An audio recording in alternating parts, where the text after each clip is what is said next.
To the best of his recollection, humans call this gagged and bagged. There was a shroud around his head and a metal bar between his sharp teeth. High tensile carbon steel, he thought, if his palate could still be trusted. They grabbed him suddenly from this particular hell and led him off down the long hallway again. 4 of them, he thought, judging from the cadence of the footfalls. He didn't resist nor panic. As a shipmaster of the Druid Empire, it would have been beneath him to show them how terrified he was. It was in the hands of humans, and it was well regarded that they were an uncommonly savage race. It caught him by surprise that he was placed on a chair, and not the usual corner of a lonely room. On the previous outings from his cell, he was simply left alone in an airlock to contemplate his failure and fate. There was the taste of fear and death and blood here. The bag was pulled off his head, and the bit was firmly but gently removed from his mouth. All 4 eyes blinked repeatedly as he saw light for the first time in many days. As someone who has spent years preparing for any and all tactical and strategic outcomes, he was taken aback by the sight in front of him. It was a simple steel cube room, with doors ahead and behind, and a table between him and a human, who was holding a file and seemingly skimming its contents. Shipmaster Harlock examined the man in front of him. No rank or device adorned his uniform. The hair was cropped but not shaved. Harlock saw the start of grey creeping at the temples, and a small scar under the left eye. A human wouldn't even have noticed the tight pinch that indicated it was the result of injury and not aging. It was obvious this was an intelligence type. Harlock felt confident for a moment. These men can always be reasoned with if you know the game. Harlock cleared his throat and started to speak. As an unwilling participant in this interview, I wish to invoke... His counterpart didn't even look up from his reading material. He simply raised one finger and flourished it in a manner that clearly indicated that Harlock should look over his shoulder. There in the corner was the limp body of a Druid officer, with a gaping hole that had once been a face. When he looked back, the human had put down the paperwork, and was looking at him with a face of dead calm that was as unnerving as it was neutral. Shipmaster Harlock, right? Don't bother answering. I already know what I need to know. I'm sure you are wondering how that came to be. Well, fairly simple, really. I shot him in the face. Why? Mostly because I wanted to, but also because he wasn't being cooperative. So now you have 2 choices. Talk and live, or give me the opportunity to get some giggles in, and then those gorillas on the other side of the door throw your body on the pile, and we move on to the next candidate. Harlock gathered his strength and will. I demand to speak to my... The movement was quick, clean and professional. This unmarked and unnamed entity in front of him reached down and pulled a weapon. There was a quiet snap, and Harlock's will dissolved in a bright flash of pain and anguish. The shipmaster came to in a ragged breath and a state of panic. Was he still alive? If he was dead, then surely he had been abandoned to the great torment for some unknown sin. His body was racked with pain. He lifted his head from the table and slowly realized the unknown officer was still there. A bright yellow pistol laid on the table near his elbow. Oh, are we awake? Interesting quirk of your anatomy. That little jolt I gave you wouldn't faze a human toddler, but for you, scaly fucks, it is just lights out. The lab rats tell me it has something to do with ion concentration in the nerve membranes.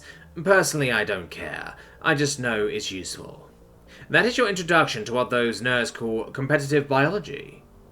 The interrogator slipped a hand in his pocket and removed a small silver tin. He opened it, took a capsule out, and swallowed it with a sip of water. Now, on the other hand, that slight almond smell you might notice is a low-level cyanide they have mixed into the air. For you, it's a mild sedative to keep you from breaking those cuffs and beating me to death. For me, I gotta take these pills every 15 minutes or I'll pass out and die. Harlock tested the restraints and his own patience. What is it you ask of me?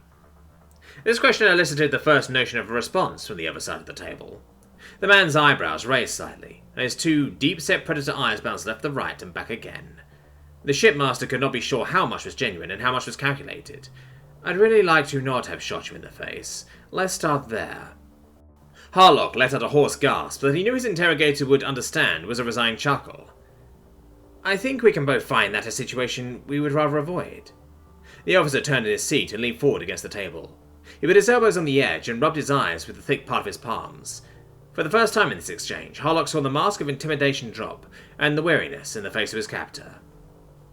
The man closed his folder and set it aside. He then sat up and took a long inward breath through his nose. Shipmaster Harlock, you are currently a prisoner of war aboard the United Solar Command warship Remembrance.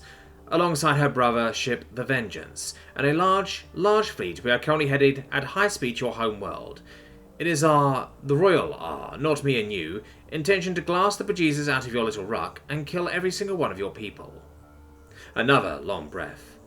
However, with your cooperation, I think we can avoid that and save a lot of Druid's lives. Harlock mulled the offer for a moment and tried not to show how fearful he was. He knew the names Remembrance and Vengeance. They were the best the humans had to offer, and had turned the tide of far too many battles against his people's favour. He let his mind fall back and find the briefing. Remembrance and Vengeance, super capital class, the only two in the human fleet. Formulaire-type railguns running down the length of nearly 2 kilometres. He knew they were positively bristling with advanced electronic warfare systems and phased matter weapons. If the humans had decided to send them straight to his homeworld, then clearly the war was beyond salvageable. He had warned against the aggression from the start, but the Council of Wisdom had not listened. He raised a clawed hand to his scowled neck, and gave himself an exaggerated scratch in the best imitation of human indifference that he could manage. The human across the table didn't even bother to hide his excitement. Harlock, I'm going to ask you very important questions, and you are going to give me very important answers. The purpose of this exchange is to gather background information for the newly appointed ambassador, so if he's very well informed and just a bit clever, he can save some lives. Harlock closed his lower eyes and considered the treason he was considering. 12 years of war, countless lives lost in senseless butchery. The top orbs filtered the face in front of him in the infrared spectrum, trying to catch any notion or hint of guile. What he saw was a face that was bored, impassive and distant. There was no flush around the neck as humans usually showed when they wanted to kill one of his kind. Human bloodlust had a very bright display in multiple wavelengths. I accept your terms. The human across from him gave a low whistle, and Harlock saw the crimson bloom in both sets of eyes as a flush creeped up his neck, and the heat of anticipation was radiated from this human. Well, hot fucking diggity. The shipmaster was unfamiliar with that particular euphemism, but the eagerness was clear. Shipmaster Harlock, I am Major Dale Burns, and I am damn glad you have agreed to talk. The Major leaned back in his chair and gave a wave of his hand, and the door behind Harlock opened. He heard the heavy footfalls of one of his handlers enter the room. Bobby, we are going to need some food and coffee, and can you tell the Admo folks to stop pushing in that gas? And also you owe Carl $10, this one is going to play. The mount of a man gave the slightest of a nod, unless slamming the door behind him. Major Burns slowly shook his head, as he unsuccessfully fought to smile. He reached onto the table and carefully laid out a notebook, and something that was, obviously, a recording device.